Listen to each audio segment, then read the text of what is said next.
All right, well, we might make a start. So thanks everyone for coming.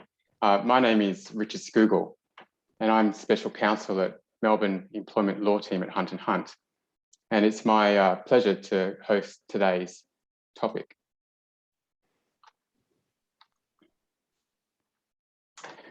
I acknowledge that I'm hosting this webinar from the lands of the Wurundjeri people.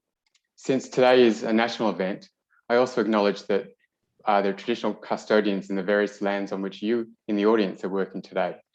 And I also acknowledge the Aboriginal and Torres Strait Islander people who are participating in this webinar. I pay my respects to elders past and present and emerging, and celebrate the diversity of Aboriginal and Torres Strait Islander peoples and their ongoing cultures and connections with the lands and waters of Australia. So again, welcome to today's seminar. On behalf of Hunt & Hunt and today's speakers and organisers, I thank you all for attending our webinar. Our topic today is mandatory COVID-19 vaccinations in the workplace and the issues and complexities associated with this idea. It's clearly a fascinating subject that people are keen to learn more about. We have more than 500 guests today from across Australia. Hunt & Hunt is thrilled to be able to reach such a wide network through our National Workplace Relations Practice Group, which includes Chris Osborne in Darwin, Darren Miller in Perth, and Jeremy Coulshaw in Adelaide, as well as today's participants based in Sydney and Melbourne, who I'll introduce in a minute. It's a popular topic now, and this is for a number of reasons. COVID-19 vaccines are largely available to working age populations across Australia. The spread of the Delta strain of the coronavirus has also seen governments across the country shift their response away from a COVID-0 containment strategy.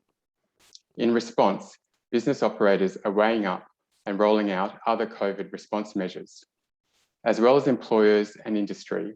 Other workplace stakeholders, including workers, unions, and government agencies, also have a genuine and worthy opinion about and position about how to tackle and control the impact of the coronavirus pandemic. Vaccinations are at the centre of most, if not all, COVID response strategies.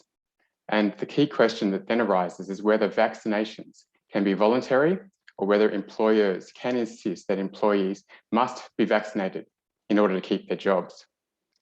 The issue involves many competing considerations, including individuals' rights to control their own health and medical treatment, and different reasons why people may object to vaccinations, public health policy, the risks posed by the virus and how quickly it can spread, possible side effects of the jab, and obligations under workplace health and safety legislation to ensure that work sites are safe places and that people can work safely. We have received many great questions and examples of tricky scenarios from our clients recently, including from you in response to the invitation to this event. And we thank you for these informed and insightful contributions. We have designed this presentation to address the key issues and answer as many of your questions as we can squeeze into an hour. Please use the Q&A and the chat functions in Zoom to keep the questions coming.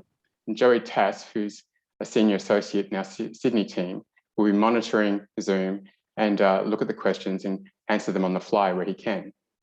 We can extend today's event beyond the hour for those of you who can stick around to look at more questions and continue the conversation. We'll also follow up any unanswered questions for you afterwards, and we intend to host future events in October to update you about developments in New South Wales and Victoria. But now, to guide us through this maze, I'd like to introduce David Thompson and Sarah Capello. David is the head of our workplace relations team, and he's the principal of our firm in the Melbourne office. He has a background in workers' compensation and insurance, which means he's well placed to look at some other critical perspectives of the current issue. Sarah is a partner in our Sydney office who practices in workplace relations as well as broader civil and commercial disputes and complex litigation. We've organised the agenda around 5 topics. David will talk first about mandating vaccines and what to do if employees refuse to have a vaccination. Sarah will then look at the topics of mandatory vaccinations for contractors and customers, as well as other related issues.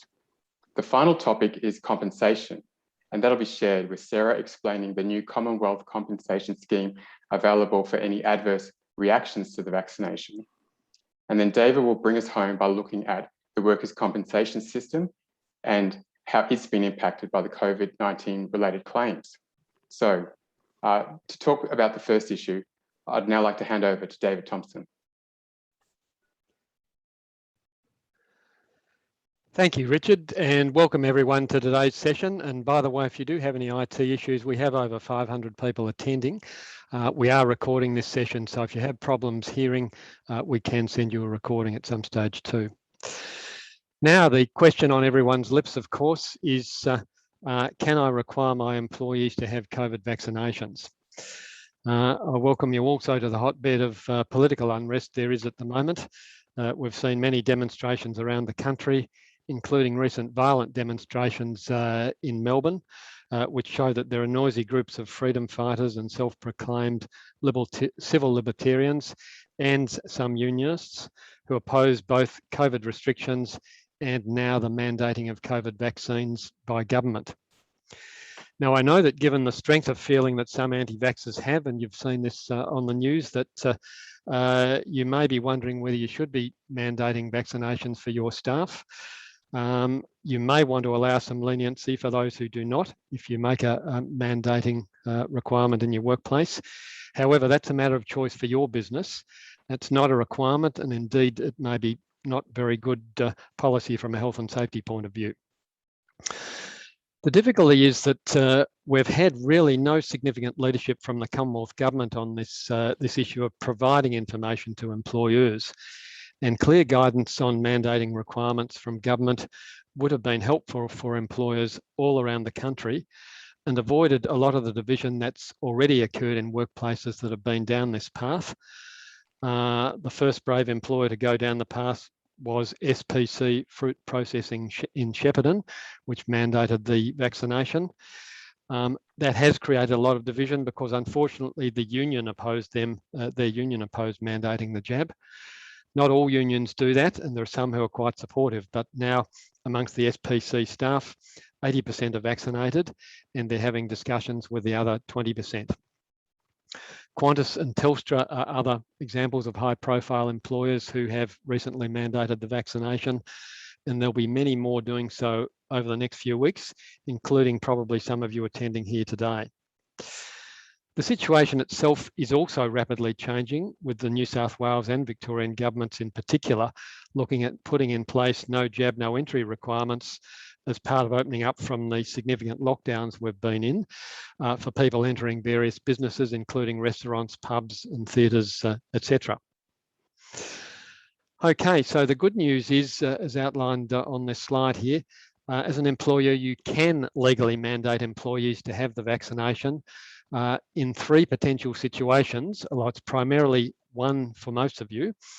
That's firstly where there's an applicable public health order, either a federal, state or territory health order, and I'll come onto that in the next slide.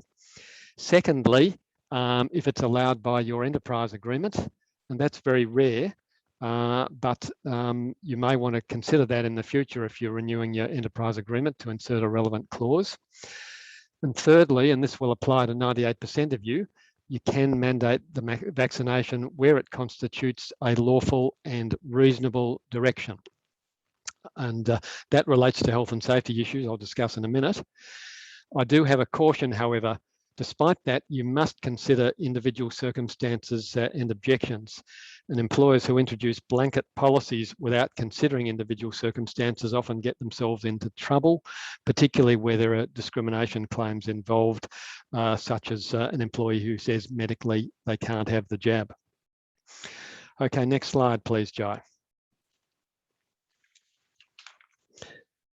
Now, I won't talk about this in detail, but there are a raft of public health orders already in place, which you may be familiar with, for workers in different areas. In residential aged care, it's across the country. In healthcare, it's in 4 states.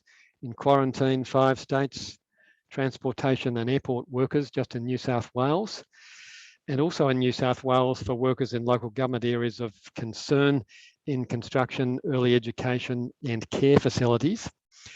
And in Victoria last week, the government mandated vaccinations for construction workers, and that has produced a massive response, as you will have seen from the protests on the news. In addition, yesterday, the Victorian government announced that it will be introducing a new public health order for all teachers and childcare workers, so that by the end of November, they will be required to be double vaccinated. So this is a moving space, and there are governments all around the country who will be introducing new requirements on a weekly basis. The point is, if any of these health orders apply to your workplace, you need to read them and ensure you comply with them. Next slide, please, Joe. So looking at the grounds for vaccine refusal, broadly, there are three grounds. The medical one is the most important, and you may have an employee who does have a current medical condition, which means they are particularly vulnerable to the vaccine, such as having a severely compromised immune system or currently undergoing cancer treatment. And there are a range of other things which I'll mention a little later down the track that ATAGI, our regulator, has raised on its website as relevant issues there. Otherwise, the other objections are political or religious. Now, the political ones involve the attitude, you can't tell me what to do, my freedom's in jeopardy, it's my human right to determine what's put in my arm, my body, my decision. There's a lot of fear and ignorance often associated as the underlying driver in many of these people as well, in addition to anger at lockdowns. In addition to those objections, we have some people who say my religion means that I can't have the jab. That's unlikely to be the case. Most religious objections lack clarity, and indeed no major religious group has officially discouraged the vaccine. In fact, even the most conservative Baptist pastors in the US are saying there is no credible religious argument against receiving the COVID vaccine. So the significant issue for you is that political or religious objections are unlikely to be sufficient, and that's because of the importance of the health and safety considerations. They prevail, but you still need to listen to the objections and take them into account. So let's consider the legislation. Next slide, Joe. Mandating vaccinations is a lawful and reasonable direction if it's justified by your statutory health and safety obligations or the inherent requirements of the role. And in relation to these issues, there was a recent instructive decision of the Fair Work Commission in April involving Barber and Good Start Early Learning. Good Start is a large childcare facility provider, and this particular employee had 14 years loyal experience. Good Start introduced a policy in June last year requiring all of its many staff to have the flu inoculation unless they had a valid medical condition to not to. This employee maintained she had a medical condition which prevented her from having the vaccine.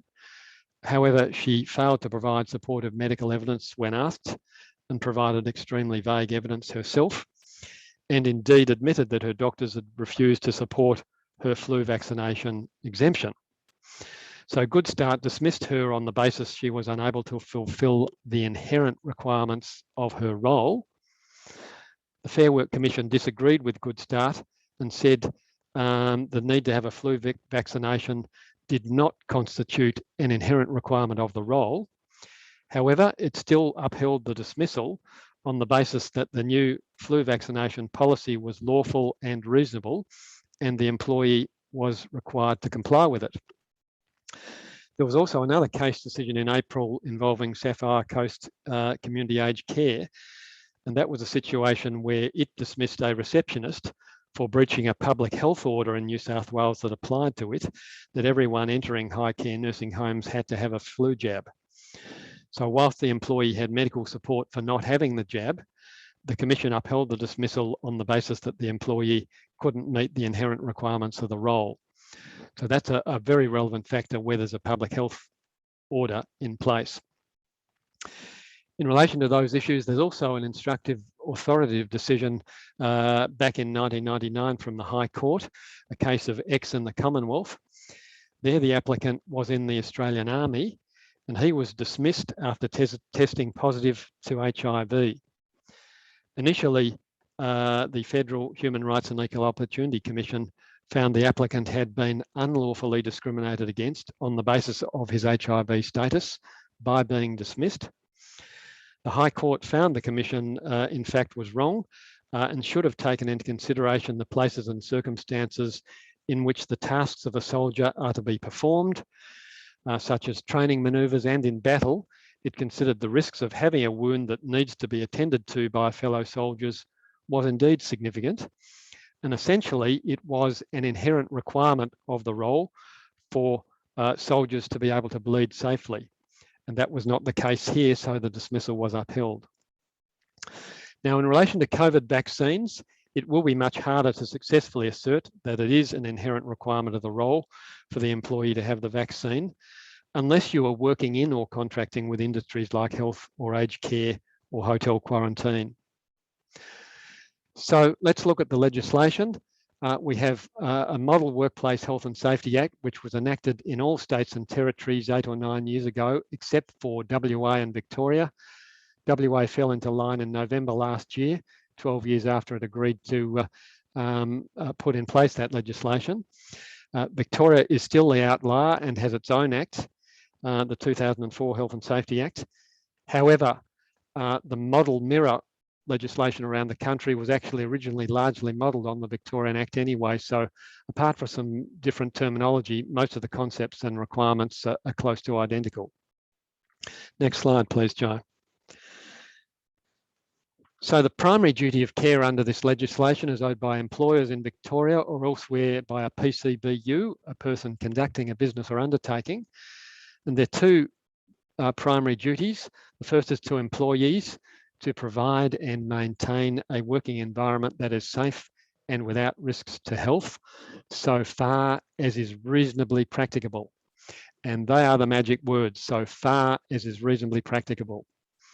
Similarly, you've got obligations to people other than employees to ensure that they're not exposed to risks of injury, again, so far as is reasonably practicable. So this can be obligations to contractors, customers, clients, visitors, or anyone for whom the risk is reasonably foreseeable. So, next slide, please, Jai. What does reasonably foreseeable mean? And the legislation fortunately gives employers 5 factors to consider in assessing that. And these are factors that have been in the Victorian legislation for 30 years or so, so we're very familiar with case authorities here.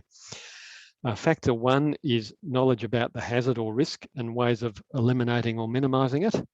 And with COVID, of course, you can't eliminate it, so it's just ways of minimising it. Now, in relation to knowledge of COVID, COVID's not an obscure risk. There's plenty of knowledge out there about it. Factor 2 is the costs of minimising the risk. Certainly, if you mandate the vaccine, there's no direct cost for you to do that at all as an employer. Factor 3 is the availability and suitability of ways to minimise the risk. Is it easy to minimise? No, it's not with COVID, but mandating vaccines is the best way. And that brings us to factors 4 and 5, which are the most important. They're the ones that you may be familiar with if you conduct risk assessments in your workplace to determine relevant controls, where you have the graph with the vertical axis, which talks about the likelihood of the risk occurring, and the horizontal axis, which looks at the degree of harm that might result. And if you have a result that's over in the top right-hand corner, it means you need to act. If you're over in the bottom left-hand corner, maybe not. So with COVID, what is the degree of harm or the consequences that might result to your employees from contracting it? Clearly, they can be catastrophic, death, or serious lasting lifetime health issues, or otherwise potentially long COVID symptoms, such as lack of energy and brain fog, which may mean your employee can't work for months or even potentially years. So there are numerous case authorities in which the courts have found that employers have not taken all reasonably practicable steps to minimise the risks to health and safety. Most of these relate to specific identifiable risks concerning the condition of the workplace or machinery in it. For example, the absence of proper guarding on a conveyor belt. But I'll give you another example that relates to vaccinations, and that is where you have workplaces with employees who are at risk of contracting zoonotic diseases such as Q fever, brucellosis, bird flu, or rabies. may involve abattoir workers, people in the veterinary industry, people working with poultry. In those industries, there can be a no jab, no work situation. That's because, indeed, if an employer didn't mandate a jab, it could be ignoring its health and safety obligations. Now, with COVID, it's a bit different because the risks of exposure to the virus exist everywhere, not just in the workplace, but they do include the workplace. So you're expected to take all reasonably practicable steps to minimise the risks here. Next slide, please, Jai. Now, just briefly, the Fair Work Ombudsman has put in some guidance for employers as to what is lawful and reasonable. My view is it's not particularly helpful, but they suggest you look at the nature of your workplace, whether your staff are in public-facing roles, whether social distancing is possible, whether an essential service is being provided. I don't think whether essential service is being provided is very significant at all. They also suggest you look at the extent of COVID transmission in your region where your business is. Again, my view is no, that's not particularly relevant, because if you were in WA or a remote rural area where there's no COVID at the moment, my view is conducting a proper risk assessment. It's quite likely that COVID could break out very quickly in any of your areas. And it's too late. The horse has already bolted if you wait for the outbreak to become a hotspot before you introduce these things. The FWO also talk about 4 tiers of work for employers to consider. Those who have workers who have to interact with potentially infected people, such as hotel quarantine and border control. And secondly, those who have close contact with vulnerable individuals, such as health and aged care. Many of these are already covered by public health orders. The third and most common situation for most of you will be having your employees who have to interact with other employees and others in the workplace, be they customers or whoever. And the fourth situation is where your employees might have minimal face-to-face interaction, and the example given is if they work from home. And certainly if you plan to have your employees continue to work from home in the future, then you'd be far less justified in mandating the COVID vaccination. But even if they're there now, you may want them operationally back in your workplace very soon, and that brings into place in a different issue. And if you're in an office environment, really the workplace risks are not dramatically different. They're still very high for COVID. So you have to consider, in relation to your workplace, those likelihood and consequences issues. Okay. Now, mandating the vaccine may well be a justifiable measure in your workplace. Indeed, you may think it's an absolute no-brainer based on the relevant factors.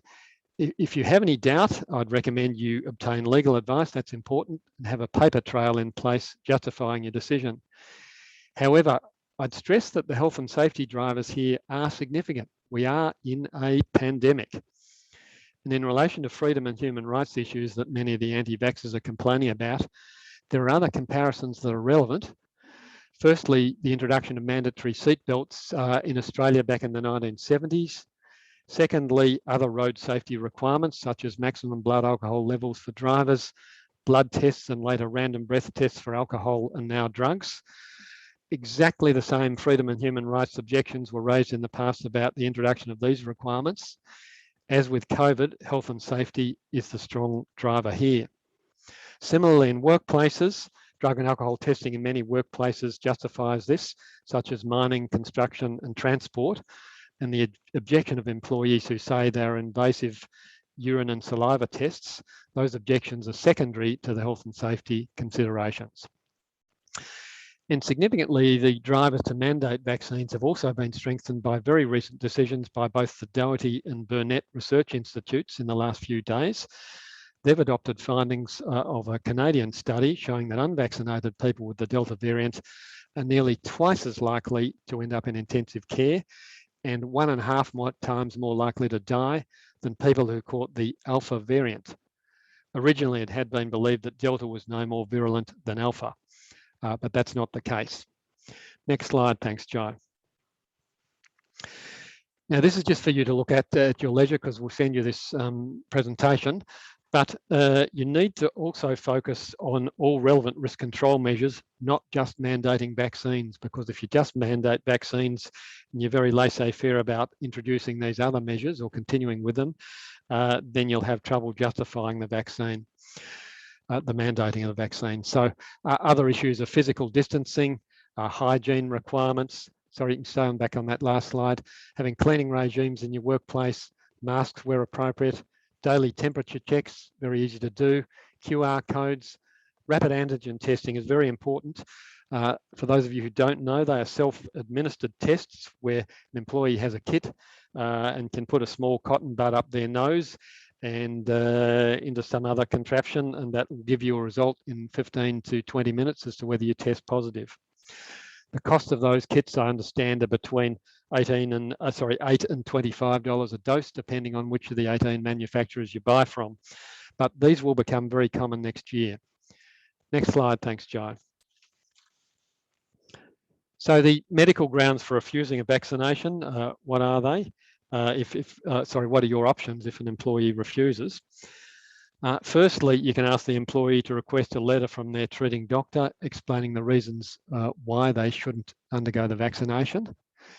Or if you want to protect the privacy of your employees, another option is to ask them to request their treating doctor to notify the Australian Immunisation Register, the AIR. This is something set up under ATAGI, the Australian Technical Advisory Group on Immunisation. So your doctor or the employee's doctor can advise the AIR that the employee has a vaccine exemption due to medical issues. That will be displayed on an immunisation history statement that is spat out by the AIR. So the employee can show you your history statement to indicate that they have a valid objection. It's important if you do go down that path that you inform employees that the medical exemptions should be in line with the ATAGI clinical guidance, which is on its website. Next slide, thanks, Joe. What if you have an employee who refuses your requirement to vaccinate? Well, you must have already informed them that you do have that requirement. They say no. You ascertain their reason, and they've indicated that, and you find their reason is not acceptable. You can then put in place a written direction that indicating that it's lawful and reasonable, and indicating the consequences of failure to abide by it, which could involve dismissal or further disciplinary action. Alternatively, if you wish to retain the employee, there are other options available, such as transferring them to other duties, a daily rapid antigen test before attending work, or even taking a period of leave for several months whilst the COVID landscape hopefully changes. They're all issues you can consider. However, that's enough from me. The issue of mandating vaccines is not just confined to employees, and I'll hand over to my colleague, Sarah Capello, who will discuss those issues. Thank you, David. Now, as David just mentioned, the issue isn't just confined to employees. It can also come down to any person attending your business. And as David mentioned earlier, the duty of care extends beyond employees and includes contractors and customers who attend the business premises. Now, firstly, I'd like to be clear that when speaking of mandatory vaccinations, we're referring to compelling vaccinations by direct or indirect consequences and imposing restrictions when the person does not comply. It's important to make this point because one cannot force another to receive the vaccination.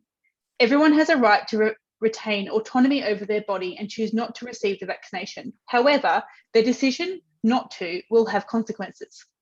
Now, this statement is unlikely to be a surprise to many here, particularly in New South Wales, where some of the new freedoms apply only to fully vaccinated individuals. I understand the same is proposed in Victoria, as the recently announced roadmap indicates that you must be fully vaccinated in order to return to the office. Now, turning back to contractors. Most of you will know that an independent contractor is a person who agrees to do work for another person according to his or her own processes and methods. The contractor is not subject to another's control except for what is stated in the agreement between the parties.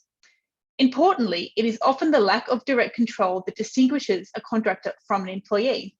So the question is, in those circumstances, where there is a lack of control, can you require contractors to be vaccinated? Well, often in employment law, the answer is it largely depends on the terms or the circumstances. In this case, it depends upon the terms of the agreement between the employer and the contractor. Now, this is obviously aside from any requirement at law, by which I mean a state government mandating vaccinations for certain sectors, such as in the health and aged care sector. If a government mandate does not apply, businesses can require contractors to be vaccinated, and they can incorporate an express term into their agreement if required. Now, this is clear for any future contracting arrangements, but what about existing agreements? It is highly unlikely that parties would have predicted the global pandemic, and therefore many existing arrangements will not include an express term requiring vaccination. So the business must look to the other terms within the agreement. For example, the agreement might state that the contractor must comply with the business's workplace policies and procedures, in which case the business can rely upon a vaccination policy or a directive. If the agreement is silent on any of the terms I've just explained, the business may still nonetheless ask the contractor to be vaccinated and provide proof of vaccination. If the contractor refuses, the business can consider whether refusal gives rise to a breach of an implied term within the agreement, the implied term being to ensure the safe and health working environment. You will no doubt see that there is a clear and overarching work health and safety obligation that is often paramount and will be relevant in determining whether the contractor agreement ought to be terminated for refusing vaccinations.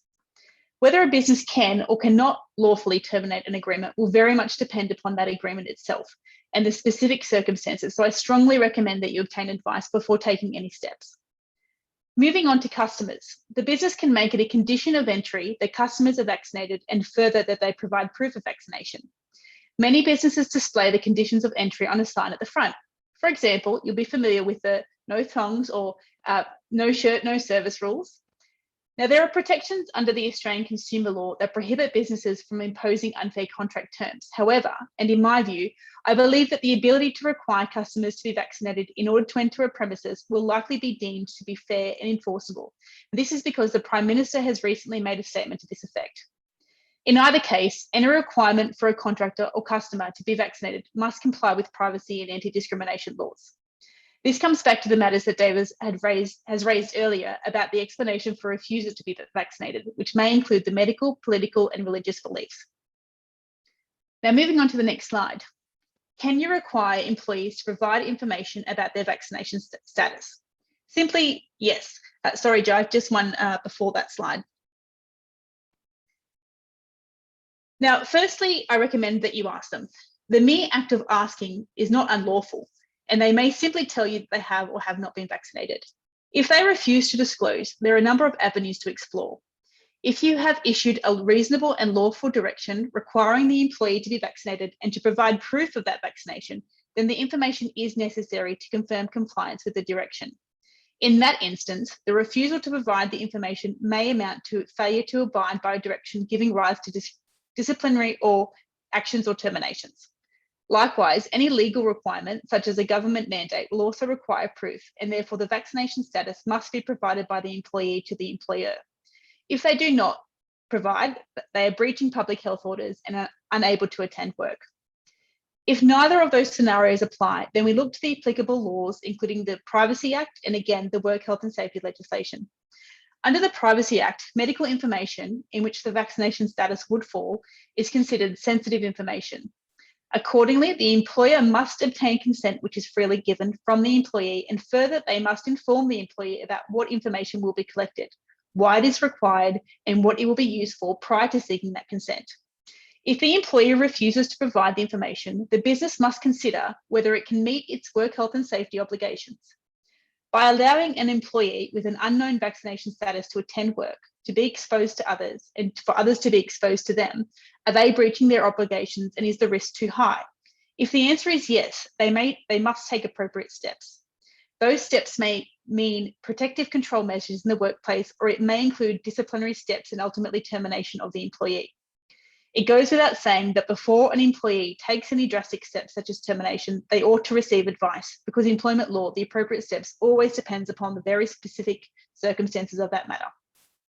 It is important to add further that the collecting of the information, even if provided voluntarily and with consent, still falls under the Privacy Act, and therefore the business should have a good process or policy in place to ensure they comply with the legislation. Next slide, please, Joe. Now, here I've referred to two information sources on this point, which is the Office of Australian Information Commission and the Fair Work Ombudsman. Now, this is a quote that I've taken from the Fair Work Ombudsman's website, which may be helpful in particular to small businesses who do not have comprehensive privacy policies in place. Also, I'd like to note the practical reality of the likely path that we are headed down, where individuals will likely need to have a vaccination passport at the ready to show to premises before entering. You would expect that in this climate, not many employees would resist providing this information as they otherwise are providing it on a daily basis. Next slide, please, Joe. Now, this is actually a common issue we have assisted many clients with over the course of this pandemic, and that is employees refusing to return to work. Now, sometimes the refusal is vague and the employee simply says it's not safe. But if we add another layer of complexity to this and have a situation where there are unvaccinated persons in the workplace, what are the business's obligations? Now, on balance, employees cannot simply refuse to attend, even if they have an unvaccinated colleague.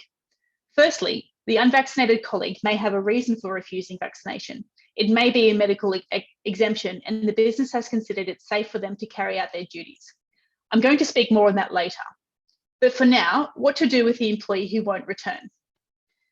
Provided the employer has assessed their workplace health and safety obligations and considered that it is safe and put control measures in place, then the employee cannot refuse to return. What you need to do is to get an employee back to work, is to issue a written direction and to set out the consequences of failure to comply, which may include disciplinary action or termination. Now, there's a case that I'll speak of now, which is this on the slide. And in this case, the employee did not wish to attend work because he considered it unsafe to travel to his workplace. This was in the 2020 lockdown. So this was a case that was decided in 2021, but it involved, this was prior to the Delta outbreak. But in this scenario, the employer did allow the employee to stay at home for some time, but they increasingly became frustrated as the months wore on. Ultimately, they did issue a direction to return to work, although the employer did not understand this at the time. They kept having meetings month by month, and the employer claimed that they gave the direction in one of those meetings. Now, the Commission found that there was a valid reason for dismissal, as the employee's failure to comply with the direction amounted to a misconduct. The court also noted that the employee had a mistaken belief that he could decide when he could return to work, and that is not the case. Ultimately, though, in a bit of a twist, the employee did win the unfair dismissal application, and this was because of the manner in which he was terminated, which was by email, and it was found that that was unnecessarily callous and unreasonable. He was awarded nominal damages of approximately $2,500. So some takeaway points are that the employees cannot simply choose to not return to work. However, employees must still follow a process, and it is best always to terminate someone in person if possible. So moving to the next slide, how you can protect unvaccinated employees from COVID. As David mentioned, there are some instances where employees do have a valid reason for refusing to be vaccinated. For example, if they have a medical exemption and they have provided a medical contraindication form. In that instance, the employer must ask one important question. Can it provide a working environment that is safe and without risk to the unvaccinated employee's health and also to the health of others? Now, the existing working environment may not be safe, and therefore some adjustments or control measures have to be put into place. I've referred here to the slide, to the same measures that David spoke about earlier. In this instance, obviously mandatory vaccination is not applicable to this employee, and therefore the employer must continue to implement all other reasonable practical control measures. What is reasonably practicable will depend upon the specific circumstances and can be assessed on a case-by-case basis. But some generic examples, which could be applied to almost any workplace, include, number one, conducting a risk assessment. Make it thorough and outsource this if you need to. Ensure that you can provide enough space for physical distancing and have information about this. And this includes those stickers that they put on the floor, or measuring out what 1.5 meters is, or making sure that your desks are 1.5 meters apart and making sure you can provide that physical distance between staff. Another one is good hygiene. So provide guidance and implement measures to ensure that workers and others maintain good hygiene while in the workplace. You can promote this by ensuring that soap stations are always full, provide paper towels, hand drying, make sure that hand sanitizer is always available and always filled up. Then you can also increase cleaning and maintenance. So provide guidance to staff on how often cleaning and disinfecting will occur to make sure that everybody is protected. You can also display signs and posters to remind everyone of the risks associated with coronavirus. You could also have very strict control measures in place to ensure that sick employees do not attend the workplace, and make sure that nobody who is unwell or showing any symptoms are not exposed to any other persons. The business should also consider the unvaccinated workers' specific characteristics, the nature of the workplace, and the type of work the employee performs. Some other examples that are a little more specific and will depend upon the business are these. Can you allow the unvaccinated worker to work from home? This reduces their exposure. Can you provide a separate entrance for the worker? Can everyone wear masks or PPE? Can you operate in shifts to reduce the number of people in the workplace? Can you move them away from a customer-facing role? Safe Work Australia released a guide in October 2020, which is the National Guide for Safe Workers COVID-19. Each state should also look to further guidance from their regulator and get the appropriate legal advice as required. There are many occasions where the risk to the unvaccinated employee is too high. Perhaps the business cannot implement any or all of the control measures, or perhaps they can, but the unvaccinated employee has other medical issues that exposure to COVID would be fatal. In these instances, unfortunately, the appropriate course to take is to terminate the employee. Ordinarily, a step of this nature would give rise to a general protections claim because, in essence, the employee is being terminated because of a medical reason. However, there is an exception when there is an inability to perform the inherent requirements of the position for whatever reason, including medical reasons.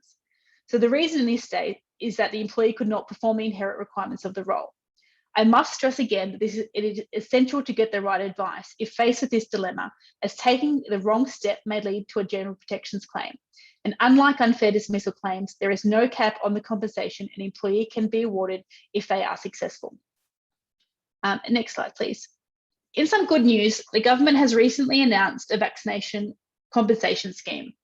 Now, unless you've been hiding under a rock, which some of you may have been given the pandemic, you'd be well aware that the government are pushing vaccination as the most effective way to reduce severe illnesses and deaths from infection. However, and like many other medications, vaccinations can have side effects. Although generally mild, in some instances, they are severe and life-threatening. The scheme is intended to serve as a financial safety net for those times when the effects are serious. Here I'm going to plug an article written by David and posted on our website. The link there is in the slides, which will be provided after this presentation, as will the recording.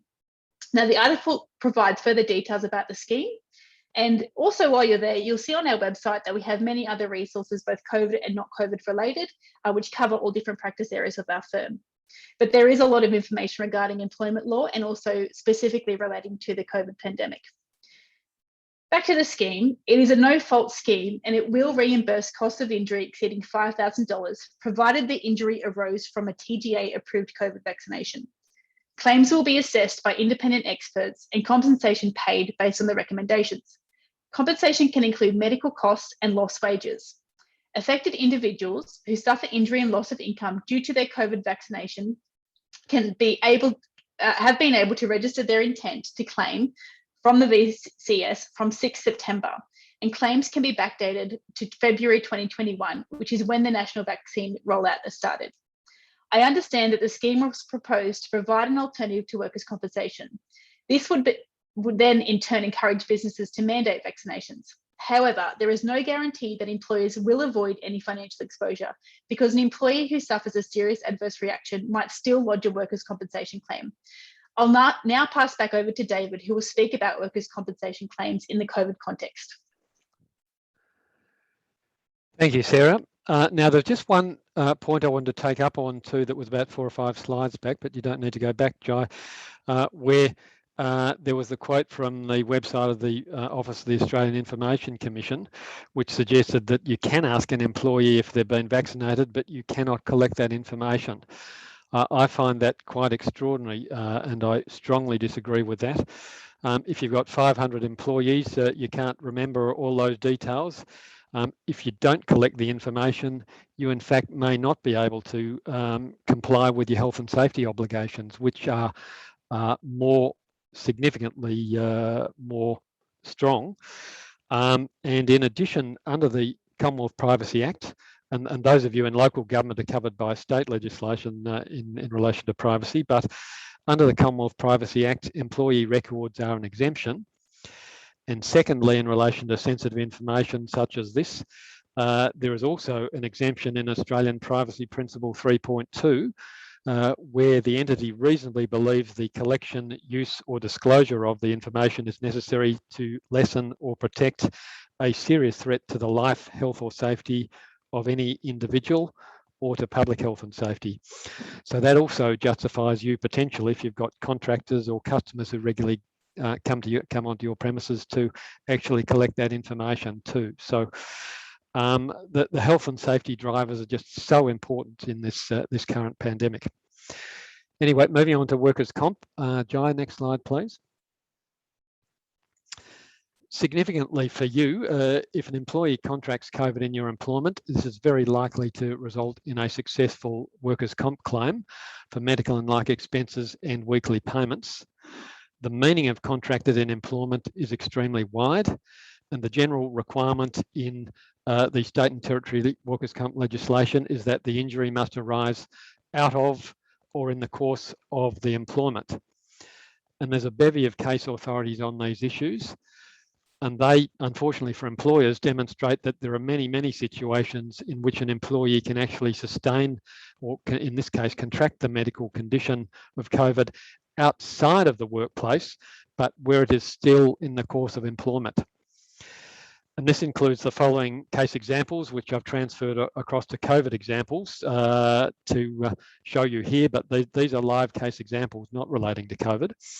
But firstly, if you have an employee contracting COVID when they go to, Officeworks, Bunnings or Harvey Norman whilst purchasing items for work, that will likely be in the course of employment. If you've got an employee driving to work, stops the car and buys a newspaper in the newsagent or the supermarket and contracts COVID there, it could still be in the course of employment based on a case authority. If your employee contracts COVID in a pub at a drink session encouraged by your work, then there's a High Court authority of Hutsy Manolis back in 1992 that indicates that that will be deemed work-related. And finally, if the employee contracts COVID in a motel where they're staying whilst travelling for work as a requirement for work, that will also be work-related. So another reason that helps you justifying mandating vaccinations or rapid antigen tests is the financial impact of work cover claims on your organisation. And there was actually a decision of the Court of Appeal in the Victorian Supreme Court, Hines and Turner in 1998, which stated that the potential risk of aggravating an existing injury plus financial liability for a workers' comp claim are factors that override discrimination issues in refusing to make the relevant offer that the employee wanted there. So importantly, health and safety considerations can override anti-discrimination considerations. Secondly, common law damages claims are a possibility.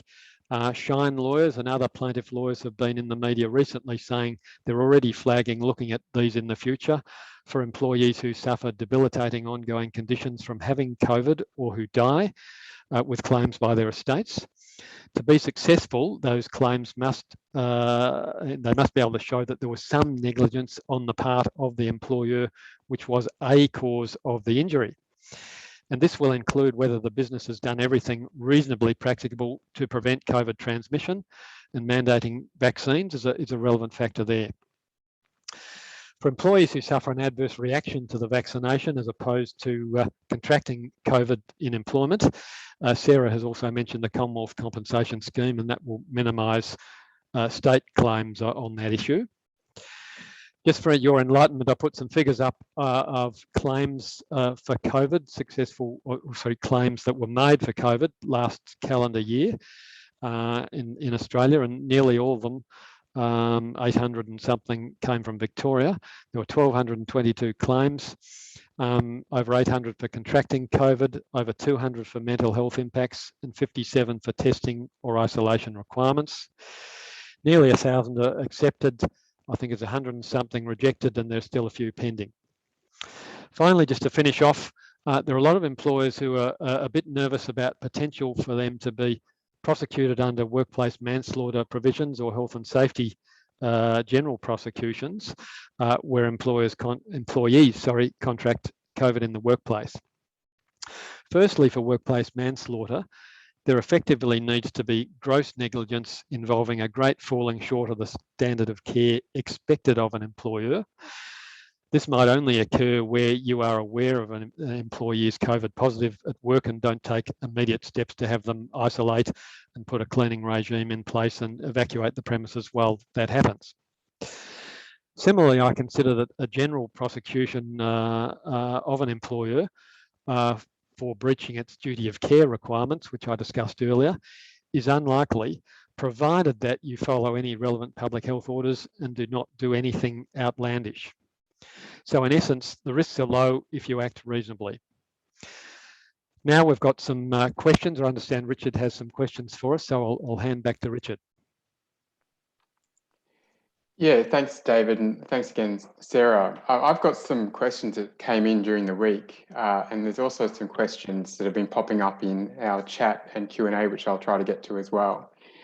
But the first question for you, David, if a business mandates the vaccine, can it be a blanket mandate, or could it only apply to some of the employees? For example, client-facing staff in sales roles.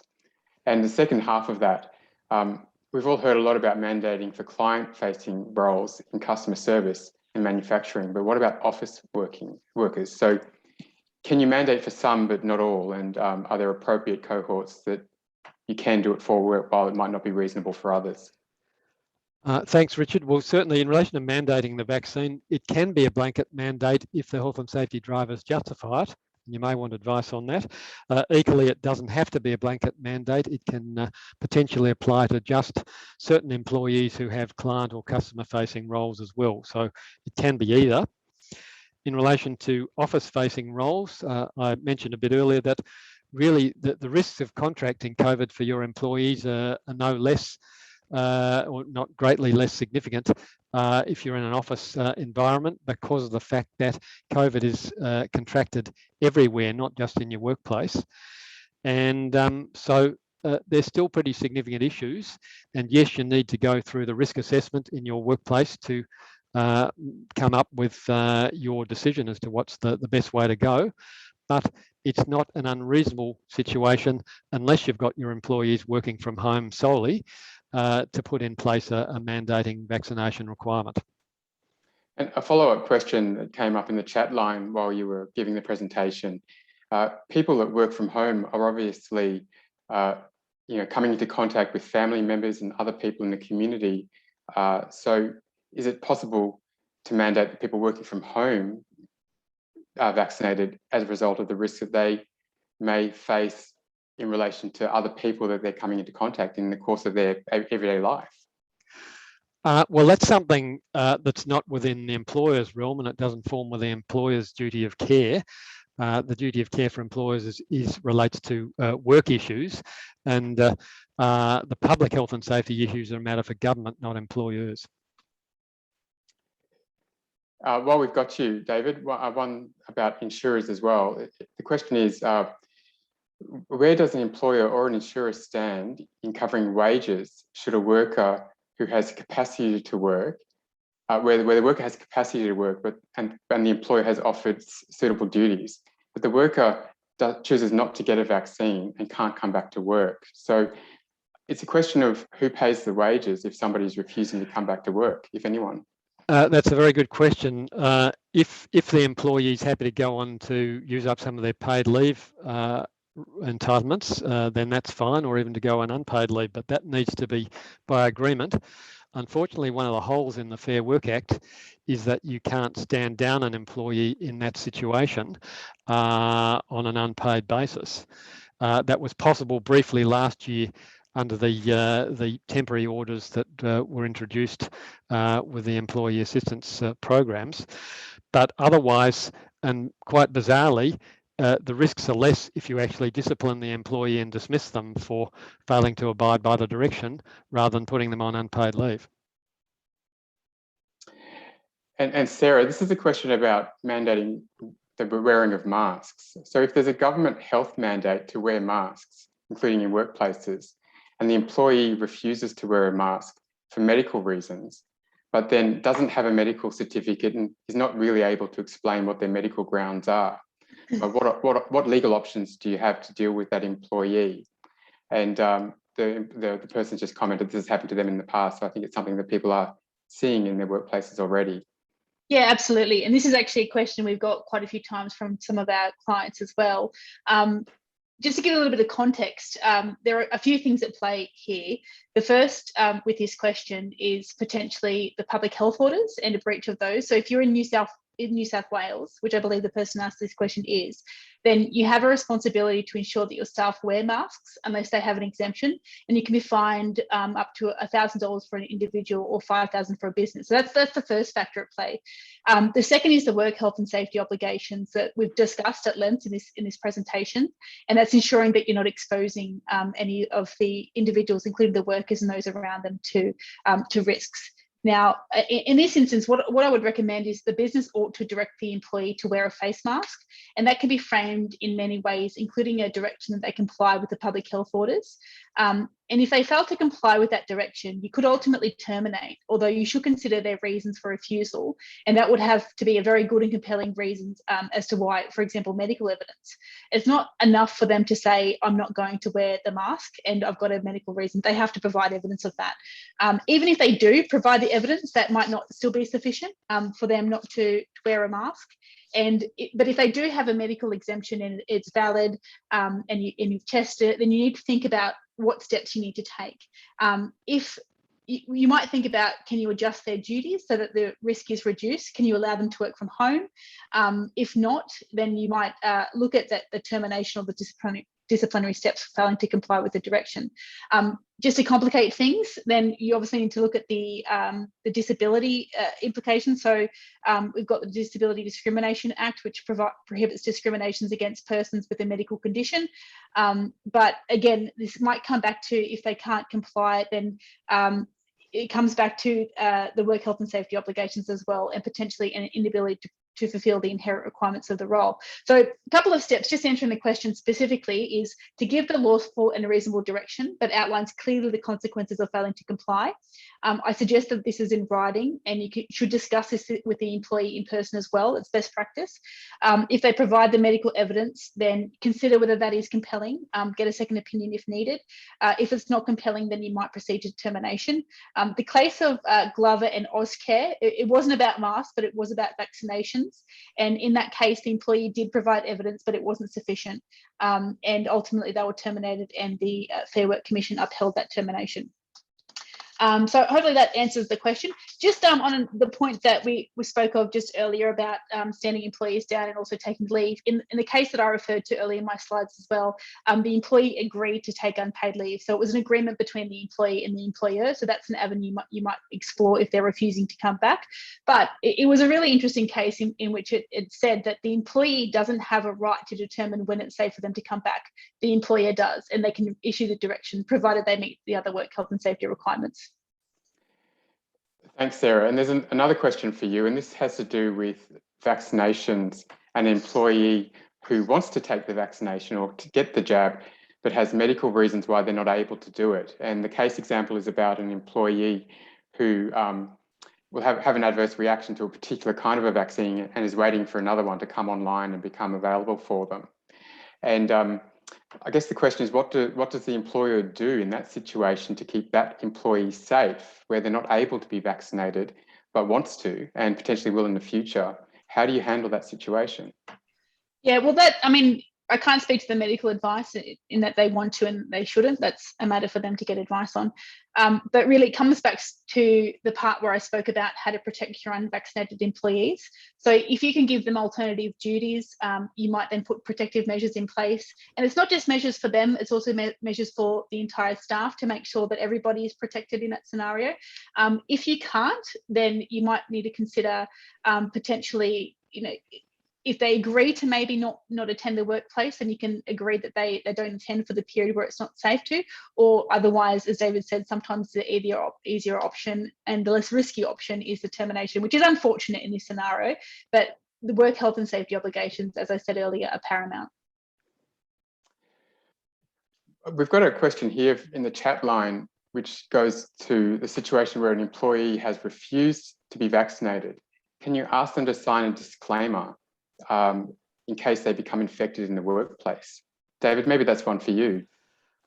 Yes, well, unfortunately, a disclaimer is not worth the paper it's written on, Richard, and that is because no employee can legally contract out of their rights to claim workers' compensation in Australia. So even if they sign a document, it doesn't prevent them from lodging a claim in the future. And yes, so unfortunately, that's not an option that will be fruitful. I see. Sorry to interrupt you, Richard, but just there's a lot of questions coming through the chat, and we won't be able to answer them all because of the time, but there is just one question that was directed to me.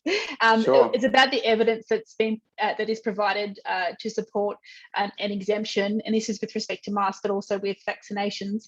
And I guess it's important to note as well, in New South Wales, I'm not sure about the other states, but in New South Wales, there's a form called a medical contraindication form, which is a prescribed form which you can give to a medical an expert, a doctor, and they can fill out that form. And as David also pointed out, there is a scheme where you can the doctor can fill out that information, and then therefore then the medical evidence does not have to be provided directly to the employment. So there are clear mechanisms in which you can get the right kind of evidence to support an exemption claim. With respect to masks, a doctor's certificate, I have seen many as well where it's just a one-liner. Now you don't have to accept that as being sufficient if you don't think it is going to be, it provides enough detail, and you can require the employee to get further information if needed. David, going back to the content in your slides, somebody has asked you to repeat the name of the agency to which GPs can report medical exemptions. Do you have that handy for us? Yes, ATAGI, and I will give you that so I make sure I get it exactly right. That's the Australian Technical Advisory Group on Immunisation. Now, if somebody has a valid exemption, is that the body that you can report that exemption to? Is that body? That's the, I understand there's a register on their, I think on their website, the Australian Immunisation Register, and that's where a GP can lodge their patients' details and your employees to indicate they have a vaccine exemption due to medical issues. And once that goes in there, that results in the production of an immunisation history statement for that particular employee, which I think they can be sent on their phone. And so the employee can front up at work and show you what their history statement says. Thanks. I'm just going to have a look through the questions and answers to see if there's any others. But if there are any others that you saw, I know you've been busy talking, but if you've spotted any others, jump in and address them. While you're doing that, Richard, as well, because I can see some people are leaving, which we're at the hour mark, so some people have to go. It will be recorded, however, we'll send it through. But both our office and being in New South Wales and Victoria will have a follow-up webinar, and that's going to be a little bit more specific to the state. Now, in this webinar, we've tried to be very general because we appreciate we've got a national audience, but we will be hosting one from the New South Wales office on the 25th of October, and we'll be talking about specifically the New South Wales public health orders, as well as some of these issues which will be continuing, and as well as two other areas, including debt during COVID and property-related matters such as commercial leasing. So, and I understand Victoria, Richard, you might speak to that, have one coming up again, just to kind of narrow down on some of these issues and answer more specific questions. Yeah, we do. We have one coming up in Victoria as well. And I think that's on the slide there. It's on the 28th of October. Yeah, but in the meantime, if there's any questions that we have that we can help you with, then our contact details will be provided with the follow-up slides and the recording as well, and we're more than happy to answer any questions. if you have submitted your question and we haven't dealt with it today, then you can contact anybody at Hunt & Hunt, either David or myself, Richard, Joey Tass is in my team, or also just submit a general inquiry through our website, which is a national website as well. So anyone else in Western Australia or South Australia or any other state that you're dialing in from, you will reach one of us to get an answer. Exactly, yes. There's a raft of issues you need to consider if you're looking at mandating vaccinations, and so the main message is don't make the decision too quickly. You need to think about all the relevant issues first, and in doing so, there's benefit in obtaining legal advice. Yeah, there are some questions here, Sarah, that cover some of the information that you've talked to already about asking staff about their vaccination status. And can you just confirm for us, please, what the position on that is? Yeah, as I said at the start, you might have missed it, but my first sense was yes, you can ask them. Yeah, there's a number of ways that you can ask them for that information, and that is if you have issued the direction or if it's required by law. And that is, as David pointed out, that you can seek that information which is relevant for those reasons.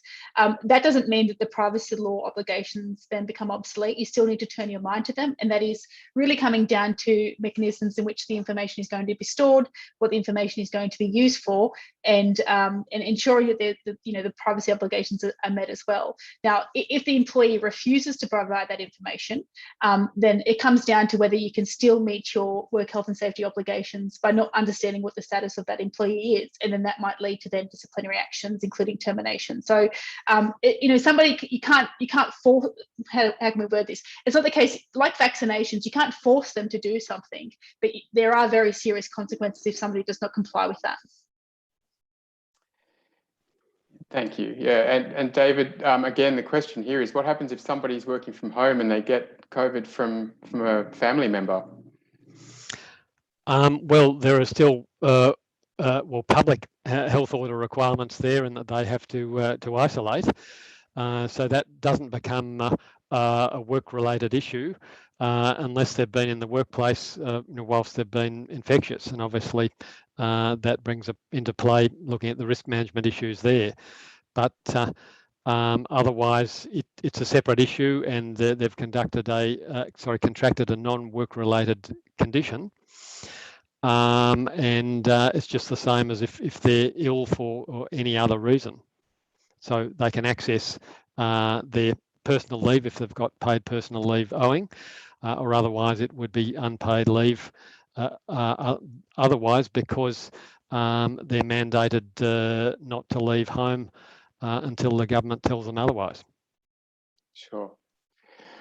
Okay, well, I think we might wrap it up there. So I'll just conclude by, again, thanking David and Sarah for doing the lion's share and for talking us through those issues. And to thank everybody in the audience for participating and for your questions. I will be in touch if there's anything outstanding that we haven't answered. And again, the content will be available as well, which we'll send out to you. So thanks again. Goodbye. Thanks, Richard. Thanks, everyone.